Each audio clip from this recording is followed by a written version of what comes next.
estamos chegando no último trecho do capítulo 18. E é interessante que você que pôde acompanhar desde o início, vai ver como que esse capítulo se completa. Como que no meio de tantas histórias diferentes, o Espírito Santo está falando a mesma coisa aos nossos corações. A mensagem de Lucas, a mensagem de Jesus é a mesma. E nós chegamos no versículo onde inicia-se o último milagre público de Jesus. Jesus começou os seus milagres em Caná, quando no casamento ele transformou a água em vinho. E esse é o último milagre público, onde ele revela a sua divindade e o seu poder, a sua autoridade, e maravilhas acontecem no meio de uma multidão de pessoas. Depois nós vemos ainda um incidente com a figueira, onde Jesus amaldiçoou a figueira. Depois, quando ele vai ser preso, Pedro corta a orelha do Malco, ele restaura a orelha do Malco, mas um milagre público, onde pessoas podem ver. Nós encontramos esse último milagre aqui no versículo que se inicia. Nós vemos que nesses anos em que Jesus esteve em Israel, ele encheu as cidades, as vilas, as encostas, os vales de milagres e prodígios. Ele fez grandes coisas de um lugar para o outro. Ele ia revelando o ensino do reino de Deus, a salvação.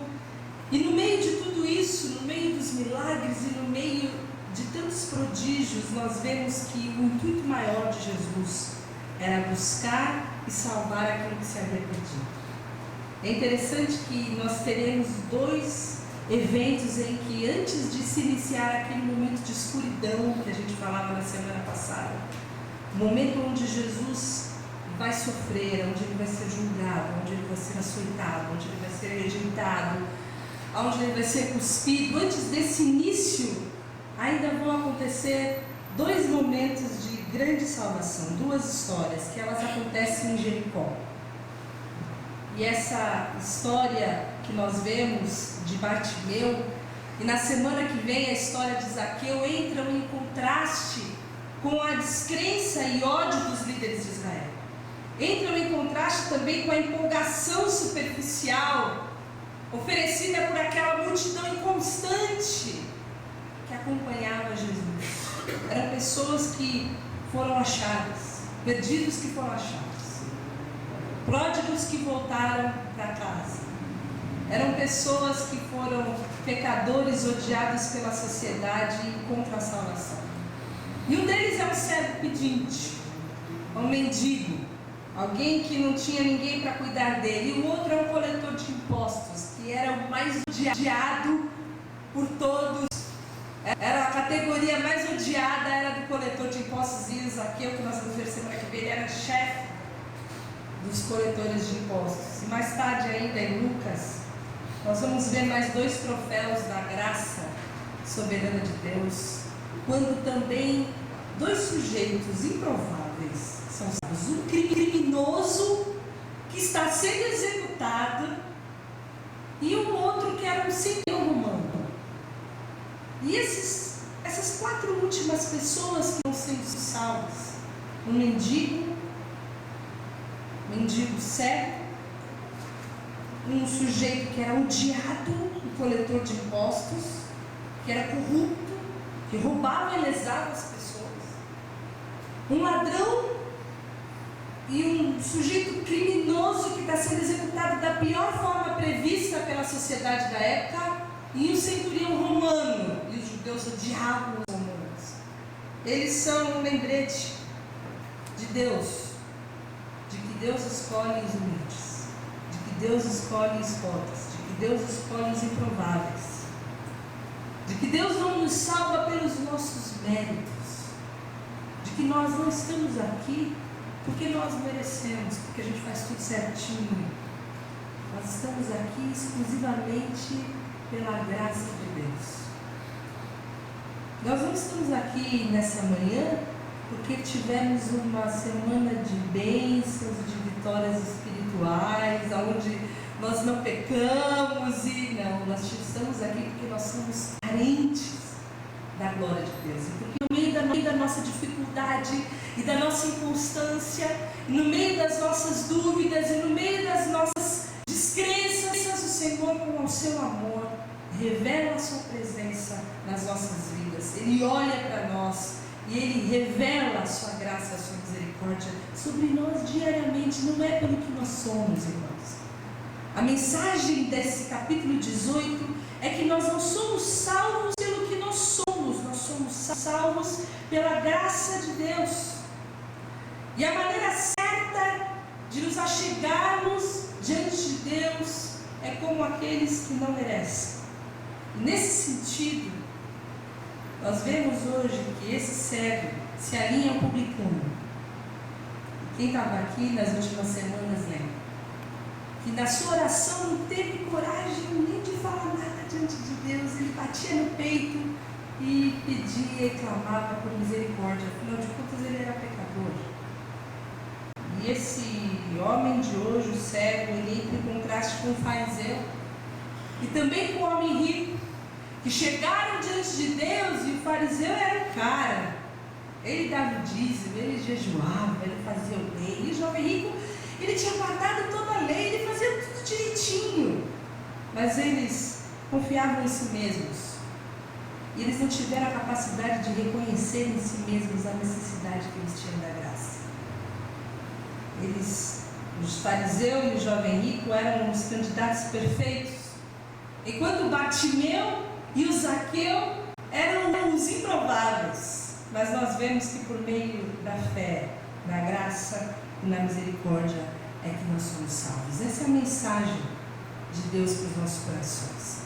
Você vai encontrar essa mesma história em Mateus 20, 29 e seguintes, em Marcos 10, versículo 32 e seguintes.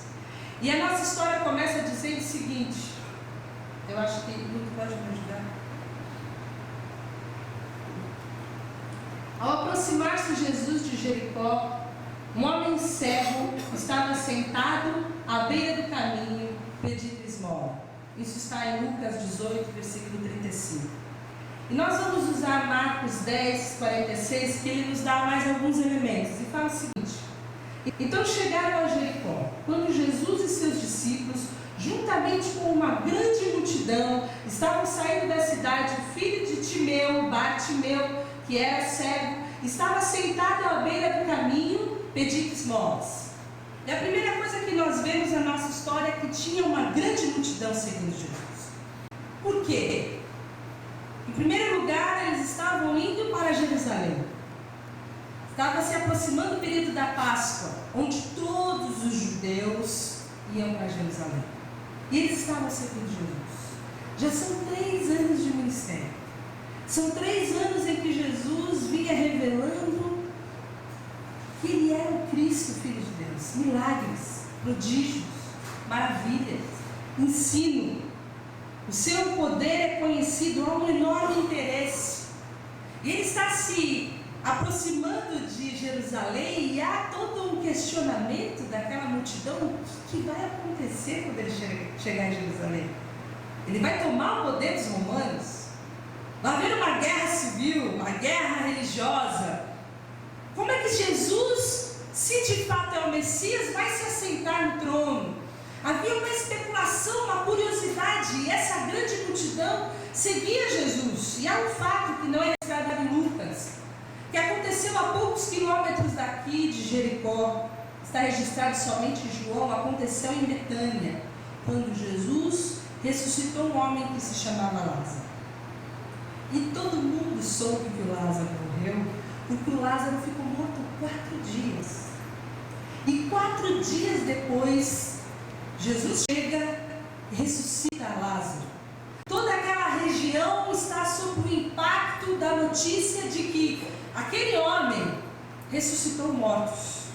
E essa influência desse impacto das notícias fazem com que muitas pessoas, com que uma multidão de pessoas siga Jesus até Jerusalém. E o texto fala de um cego. E Marcos nos conta que ele tinha um nome. O nome do cego é Bartimeu. E o cego Bartimeu está sentado à beira do caminho pedindo esmolas. Ele era um mendigo. e mendigos tinham por toda a parte de Israel, mas todos os cegos eram inevitavelmente reduzidos à mendicância. Porque havia um pensamento, e vocês vão se lembrar qual era.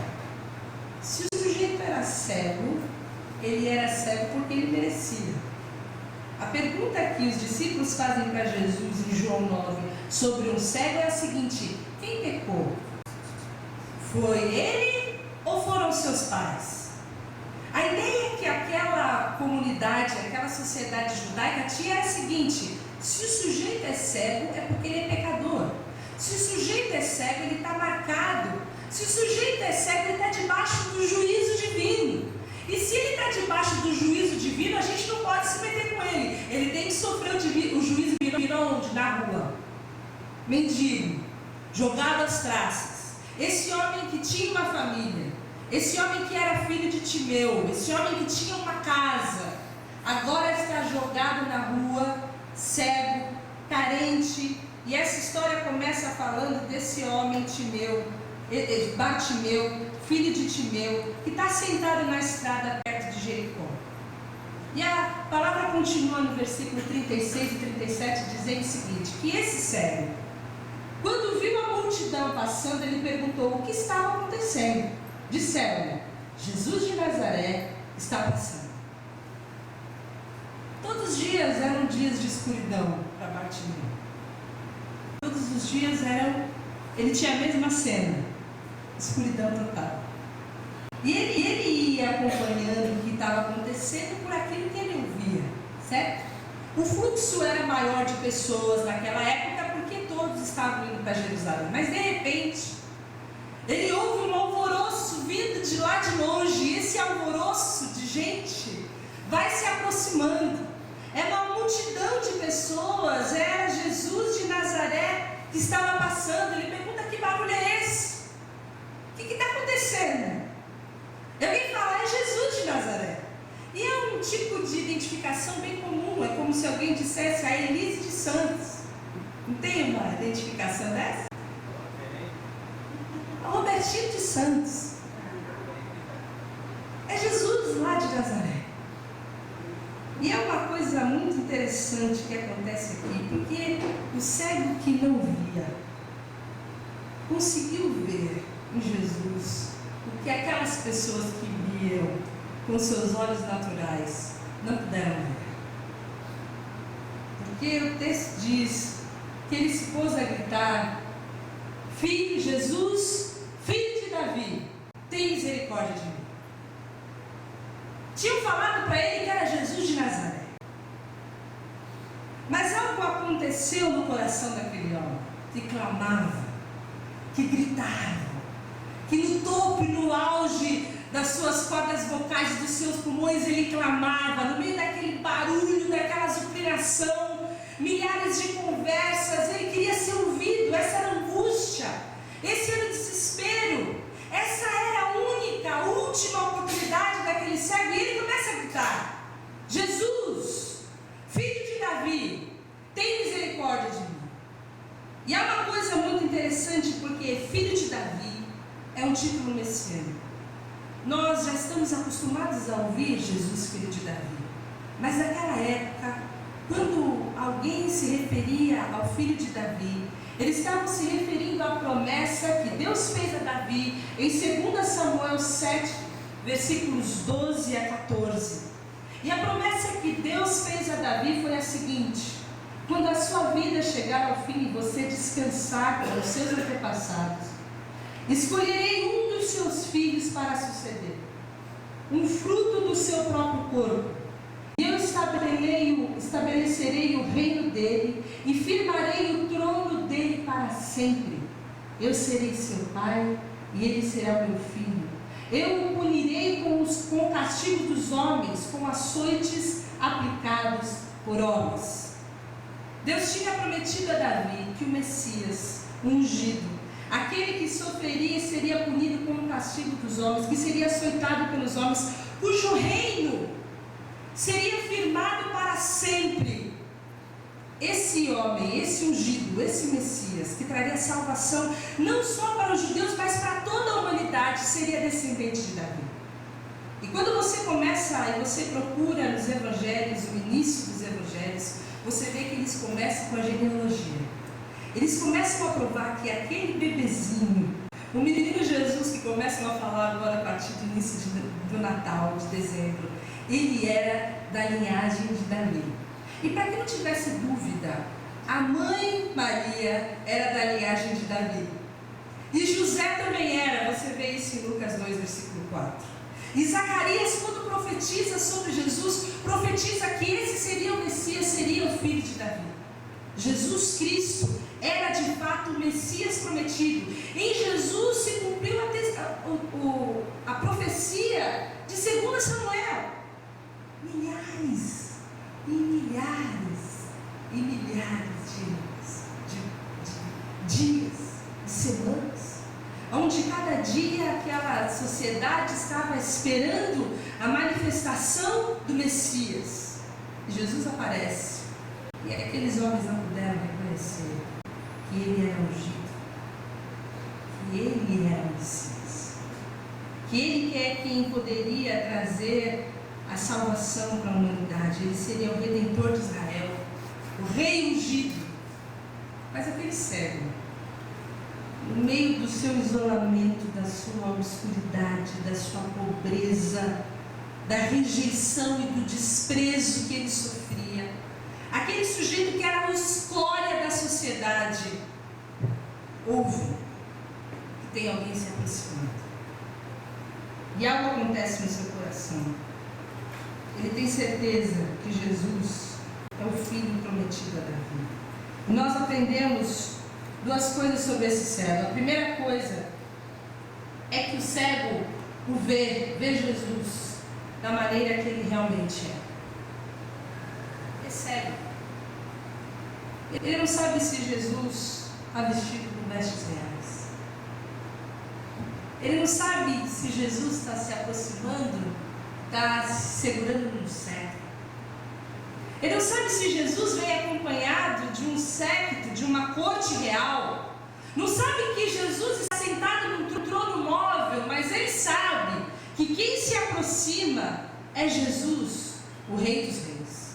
É Jesus o prometido, é Jesus o ungido. E a segunda coisa que nós vemos no clamor desse homem é que esse cego, ele confessa a sua condição lamentável. O clamor dele é: Jesus, filho de Davi, tem misericórdia. Ele sabe que ele não tem nenhum mérito. Ele sabe que ele não tem nada para oferecer. Ele sabe que ele não tem como sair daquela situação. Mas ele sabe que está passando alguém que é o único que pode ajudar. Nós sabemos que o mendigo vive de pedir. E ele pede esmolas, ele pede alguns recursos para que através daqueles recursos ele sobreviva. Mas esse pedido é diferente. Esse pedido que aquele mendigo faz naquele momento é um pedido que vai ser um diferencial para toda a vida. Ele pede misericórdia. E como a multidão reagiu, o versículo 39 diz que os que iam adiante o repreendiam para que ficasse quieto. Mas ele gritava ainda mais: filho de Davi, tem misericórdia de mim. E esse é o tipo de fé que Deus deseja. E esse é o momento em que nós lembramos de como começa o capítulo 18. Quando Jesus conta uma história de uma viúva. E essa história é sobre clamar sempre, orar sempre e nunca desistir.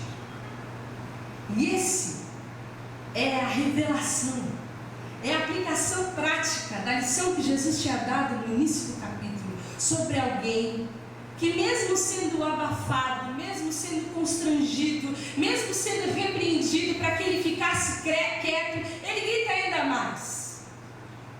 Ele grita ainda mais, porque é o filho de Davi que está passando. É quem pode ajudar que está passando. É quem pode reverter a situação dele que está passando. E ele quer ser ouvido. Ninguém pode silenciá-lo. Ninguém pode esmagar a sua paixão, a sua angústia, o seu desespero. E por que eles pedem para que ele fique quieto?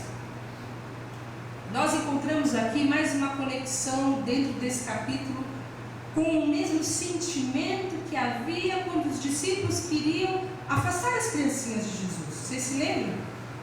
Era o desdém. Que isso? Ou seja, o Bartimeu está gritando. O mestre está passando. A gente quer ouvir o mestre. Nós precisamos guardar os seus ensinos. Ele vai fazer algum milagre, mas que não seja com Bartimeu. Quem é o Bartimeu? Bartimeu é nada. É o zero. Ele não presta para nada. Ele está jogado na rua. Nem a sua família o quis. Fica quieto. Repreendia. Ele é um mendigo. Ele não seria confrontado. Ele é desprezado. Ele é rejeitado. Ele é o alvo da maldição de Deus. Ele está debaixo do juízo de Deus. Quem é ele para pedir que o filho de Davi tenha misericórdia? E é isso que ele está pedindo. De alguma forma, irmãos, ele cria. Porque ele continua a gritar. Essa fé que ele tinha veio cheia de grandes possibilidades, porque ele cria em tudo o que ele precisava. Ele cria que Jesus era o rei. Ele cria que Jesus era o único que poderia lhe dar misericórdia. E no seu coração havia a luz que os seus olhos não podiam ver. E se Jesus atentasse para ele, algo diferente ia acontecer. E na sequência nós vemos o grande poder de Jesus. Jesus, o filho de Davi. Lucas 18:40 diz que Jesus parou e ordenou que o homem lhe fosse trazido. Mateus 20:34 diz que Jesus teve compaixão daquele mendigo sentado à beira do caminho. Marcos 10:49 diz que Jesus parou e disse: chamem! E chamaram o cego. E olha que multidão inconstante. Ânimo, levante-se, eles estão chamando. E eu gosto, irmãos, do que Marcos fala no versículo 50. Lançando a sua capa para um lado, de um salto, pôs-se de pé e dirigiu-se a Jesus. Jesus o chamou. E ele não precisou pensar 2 vezes. Ele deu um salto. E ele largou tudo. Ele jogou fora a sua capa de mendigo, que provavelmente era a única coisa que ele tinha. O tudo dele era um pouco. Mas provavelmente aquela capa é que o aquecia nos dias frios. Mas ele sabia que quando Jesus chama, alguma coisa vai acontecer. E havia no coração dele uma fé de que aquele momento que ele teria com o filho de Davi seria suficiente para ele nunca mais precisar daquela capa. E ele se põe de pé. E ele larga a capa. E ele sabia que a sua vida seria mudada. E a palavra nos diz, no versículo 40 a 43, que quando ele chegou perto, Jesus perguntou-lhe: o que você quer que eu lhe faça? Senhor, eu quero ver, respondeu ele. Jesus lhe disse: recupere a visão, a sua fé o curou. Imediatamente ele recuperou a visão e seguia a Jesus, glorificando a Deus. Quando todo o povo viu isso, deu louvores a Deus. Jesus lhe perguntou: o que quer que eu te faça?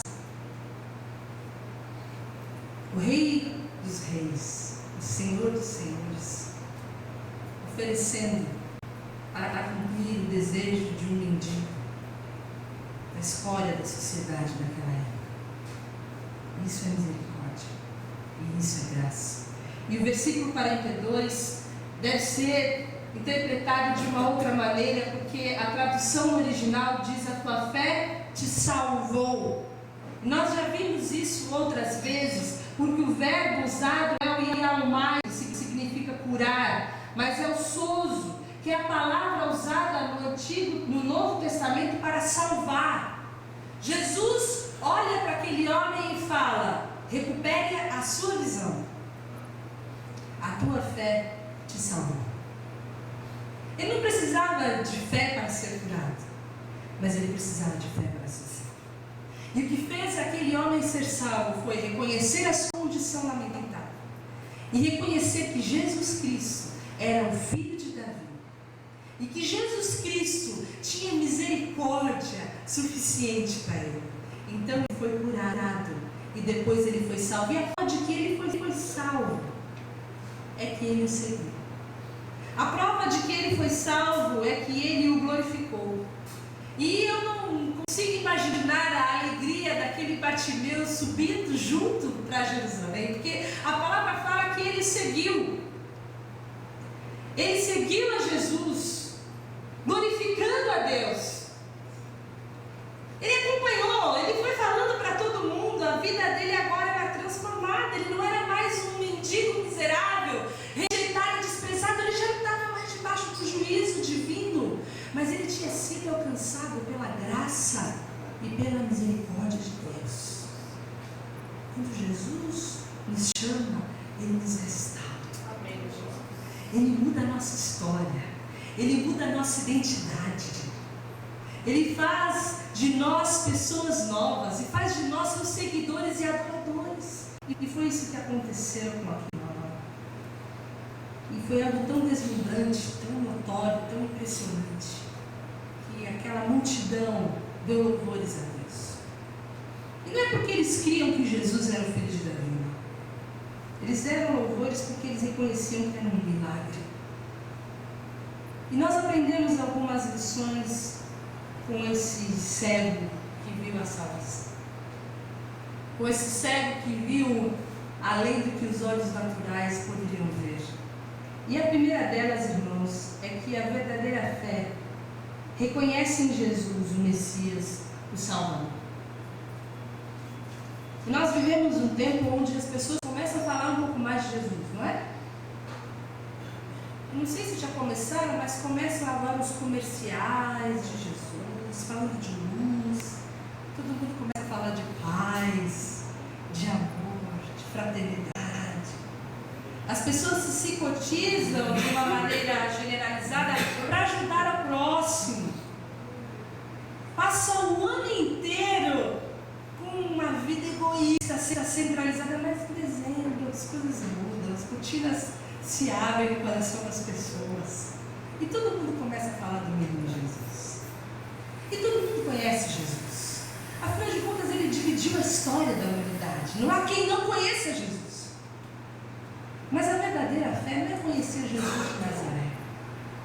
Não é conhecer a Jesus de Belém.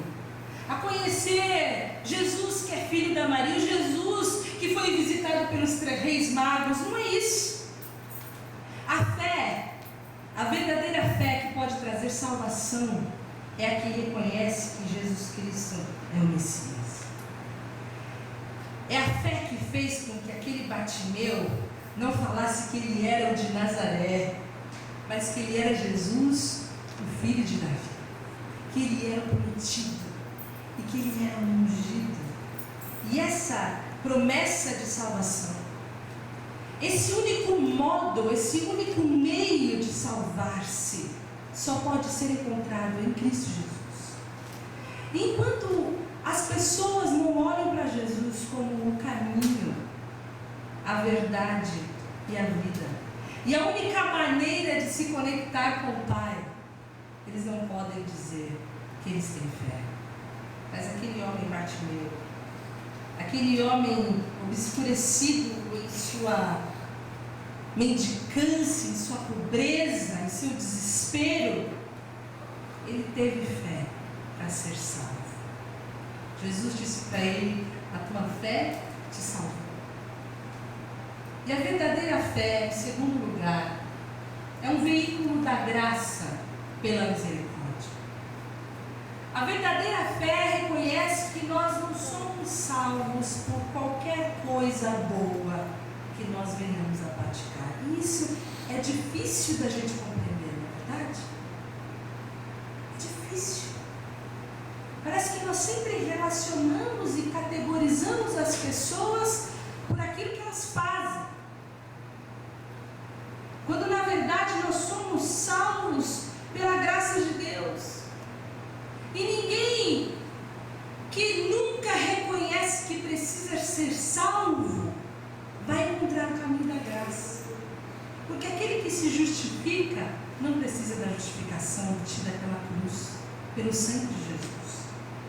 Bartimeu não podia dizer como um jovem rico: olha, eu tenho guardado todas as coisas desde a mocidade. Bartimeu não podia dizer como fariseu: eu jejuo, eu dou dízimo. Ele não tinha para sobreviver. Mas Bartimeu batia no peito como publicano e dizia: tem misericórdia de mim. E esses, irmãos, é o jeito certo de nós nos achegarmos diante de Deus. Todos os dias. Tem misericórdia de mim. Reconhecer em si as suas falhas, as suas deficiências, a necessidade de ser alvo da graça de Deus, das misericórdias do Senhor. E a terceira coisa que nós aprendemos é que a nossa fé precisa ser persistente. Porque, assim como a viúva, nós vamos sempre ter obstáculos. Assim como um cego, vai sempre haver muitas multidões querendo nos calar. Havia uma multidão de pessoas querendo que o cego se calasse. E nós vemos que muitas vezes na nossa busca e na nossa fé, no nosso clamor, existe uma multidão querendo que nós nos calemos também. Uma multidão de problemas, uma multidão de angústias, uma multidão de ansiedades, uma multidão de dúvidas, uma multidão de frustrações e de tristezas que querem nos impedir de continuar clamando, que querem com que nós os calemos e que deixemos que o filho de Davi passe por nós, sem que nós sejamos alcançados pela sua misericórdia. É a multidão que nos sufoca, é a multidão que nos oprime todos os dias. Mas o que aconteceu com aquele servo? Quando a multidão repreendeu, ele gritou mais alto. Quando a multidão repreendeu, ele gritou mais alto a fim de que ele fosse ouvido no seu clamor. Isso me faz questionar qual tem sido a nossa postura nos momentos em que nós precisamos clamar as misericórdias do Filho de Deus. Será que nós temos sido persistentes como a viúva? Será que nós aprendemos a orar sempre e nunca desistir? Será que nós aprendemos que quando a multidão quer que nós os calemos, é a hora de nós gritarmos mais alto? Porque a oportunidade que nós temos de sermos alvos da misericórdia do Filho de Davi. A viúva ficou no pé do juiz até que ela fosse atendida. E a forma correta de nos achegarmos diante de Deus é clamando por misericórdia, é reconhecendo que não é pelos nossos méritos e é nunca desistindo. É sobre persistir sempre e nunca desistir. A outra coisa que nós aprendemos é que a nossa fé deve envolver uma vida de oração. Porque quando Jesus chama o cego, ele pergunta: o que quer que eu te faça? E parece uma pergunta óbvia, né? Você pergunta para o cego: o que quer que eu te faça? Mas essa pergunta foi projetada a fim de que Bartimeu confessasse as suas necessidades. E a palavra fala que em tudo as nossas necessidades devem ser conhecidas diante de Deus. E muitas vezes nós deixamos de orar porque o Senhor já sabe. Eu vou falar para Ele o que Ele já sabe. Mas a pergunta de Jesus para mim e para você nessa manhã é: o que queres que eu te faça? O que queres que eu te faça? E quando nós aprendemos que tudo o que Jesus faz é para a glória de Deus, nós passamos a selecionar melhor os nossos pedidos e eles começam a ser atendidos. E a pergunta de Jesus é: o que queres que eu te faça? Nós devemos permitir que as nossas necessidades sejam conhecidas diante de Deus. Em quinto lugar, a nossa fé deve ser ousada. Nós vimos no versículo 27 que as coisas impossíveis para os homens são possíveis para Deus. Para os homens, o mendigo pedia uma moeda. Para Deus, em Cristo Jesus, Ele pedia: eu quero a minha visão. E nós devemos entender que os nossos pedidos devem ser conhecidos diante de um Deus que é poderoso para fazer coisas impossíveis. Porque muitas vezes a nossa fé é tão pequena e nós nos prendemos no tamanho da nossa fé e esquecemos o tamanho do Deus que nós cremos. E a resposta das nossas orações nunca é segundo a nossa fé, mas é segundo o grande poder de Deus. Por isso que cada vez que você crer que a resposta da sua oração vai ser para a glória de Deus, você deve persistir, você deve fazê-la conhecida e você deve ser ousado para pedir, a fim de que essa oração seja respondida e o nome de Deus seja glorificado. Nós temos visto essas respostas acontecerem no nosso meio, coisas que para os homens não são possíveis, não está no meu poder, eu não posso fazer, mas para Deus não há nada impossível.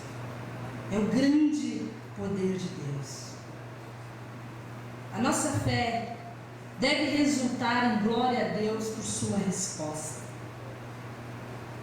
Toda vez que nós cremos em Deus e colocamos e depositamos nele a nossa fé, nós devemos devolver a nossa vida em adoração. Veja que o Bartimeu não pega agora de volta a sua mantinha e leva para ser lavada na sua casa. Ele larga tudo. Ele vai seguir a Jesus. Ele vai viver para a glória de Deus.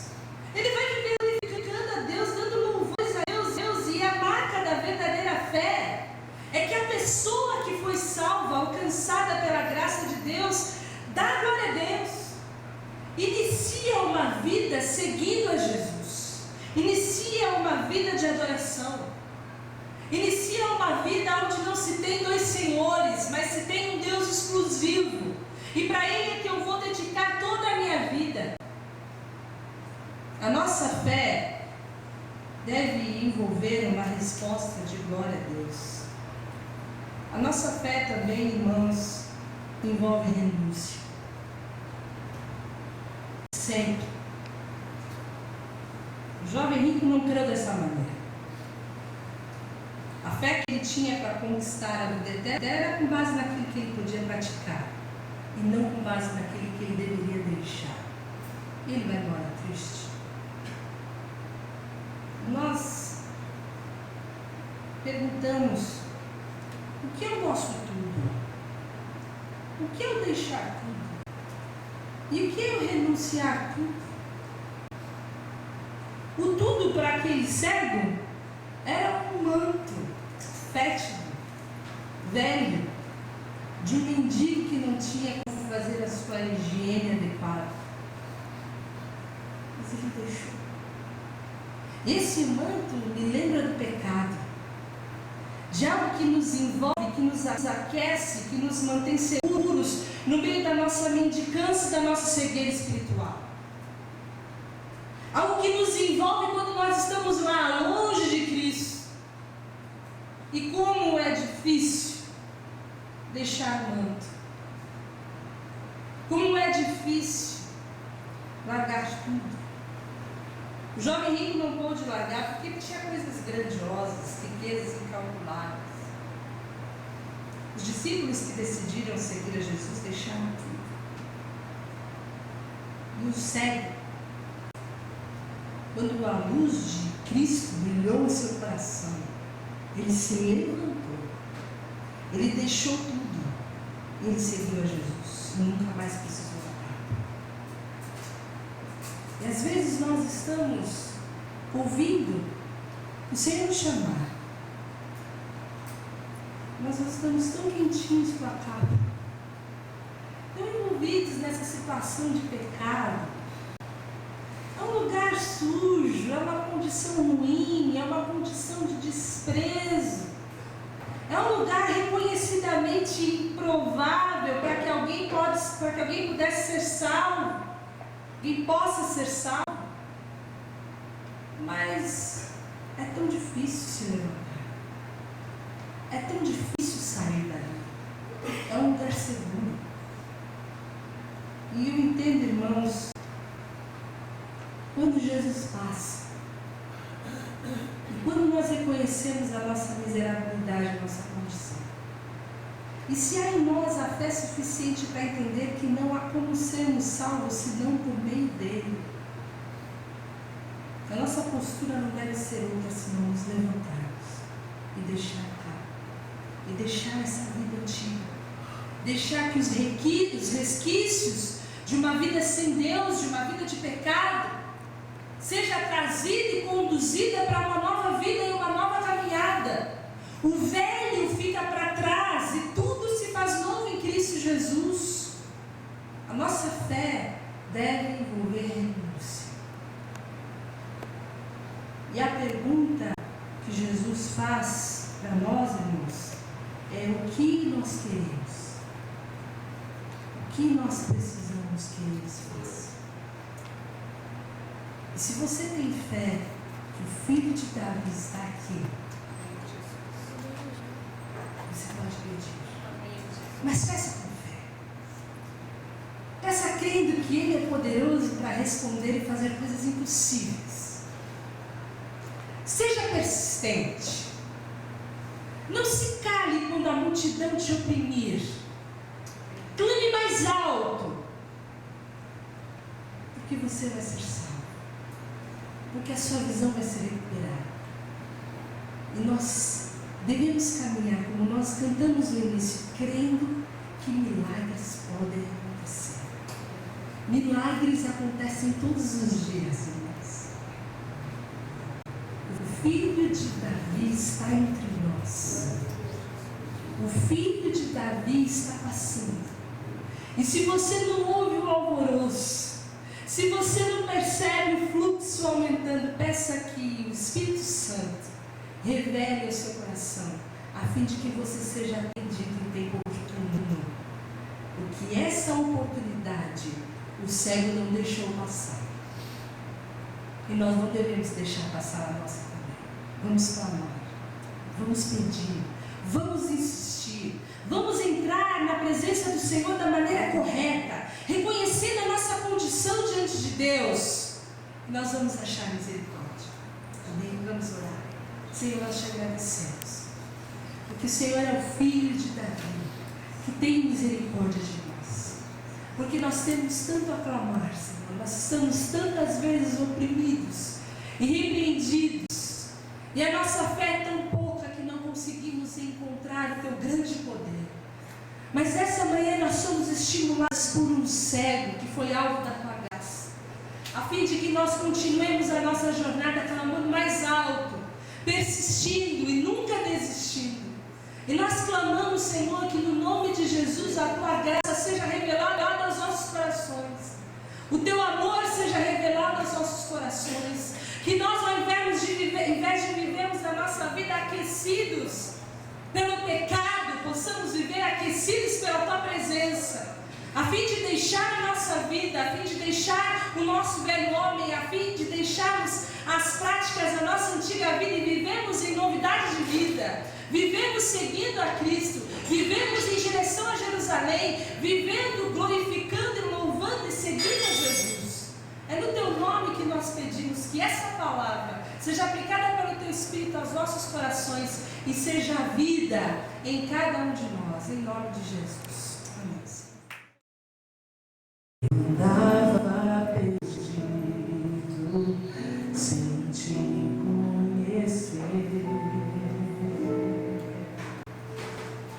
mas a luz brilhou em meio à escuridão, e o caminho ficou claro para mim. Tenho vida, alegria, esperança pra viver, segurança, Jesus, só você. Ele morreu na cruz em meu lugar. Ele morreu na cruz em meu lugar, padeceu pra me salvar, meu Redentor. Grande amor de Deus por mim. Ele morreu na cruz em meu lugar, mas ressuscitou e em breve voltará. Virá pra me buscar. Ora vem, Senhor Jesus. No comecinho, Fábio, é a história de dois meninos que chegaram nessa comunidade, né, Tezinha? E quando eu escutei o testemunho desse menino, Deus colocou essa canção no meu coração. E enquanto a minha irmã pregava, a gente vê como nós somos cegos. Direção, como alguém que procura sem achar. Alegria, esperança, segurança pra viver. Eu andava perdido sem te conhecer, mas a luz brilhou em meio à escuridão. Caminho, e o caminho ficou claro para mim. Tenho vida, alegria, esperança pra viver, segurança, Jesus, só você. Ele morreu na cruz. Ele morreu na cruz em meu lugar, padeceu pra me salvar, meu Redentor. Grande amor de Deus por mim. Ele morreu na cruz em meu lugar, mas ressuscitou, em breve voltará. Virá pra me buscar. Ora vem, Senhor Jesus. Oh, pra transformar o meu passado em um futuro de vitória, Jesus, esperança da glória. Você tá, ele morreu. Ele morreu na cruz em meu lugar, padeceu pra me salvar, meu Redentor, meu Redentor. Grande amor de Deus por mim. Ele morreu na cruz em meu lugar, mas ressuscitou e em breve voltará. Virá pra me buscar.